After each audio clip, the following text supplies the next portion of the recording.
Winter weather makes things harder for a lot of people, including firefighters. The Spokane Fire Department put out a house fire on 16th Avenue just a few hours ago.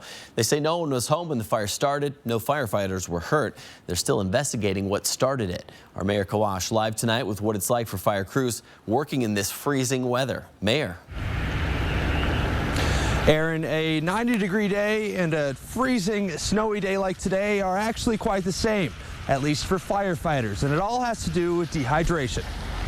If you think it sucks being outside right now, well, you're right, but it's even harder on firefighters, and the struggles start before they even get to a fire. But even before we arrive at the scene of a fire in these kind of conditions, we have a hard time navigating potentially to get there given the ice and snow-covered streets. Those icy conditions drag out response times, and they also put the firefighters in even more danger once they get on scene.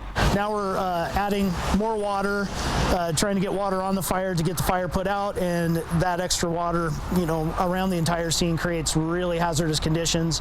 We have to be conscientious about falls and all those kinds of things. In reality, this freezing weather is just like a hot summer day for these crews. Trying to be cognizant of the fact that we need to keep the firefighters hydrated in these conditions as well.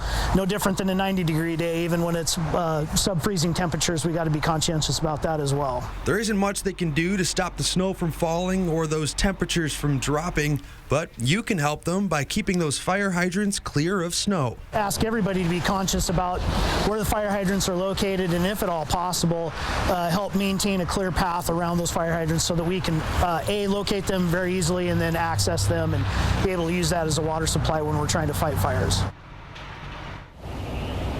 This is how the hydrant should look on your street, clear of snow and easy for firefighters to access in case of an emergency.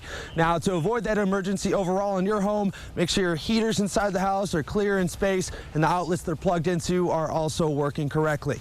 Live in Spokane tonight, Maher Kawash, 4 News Now.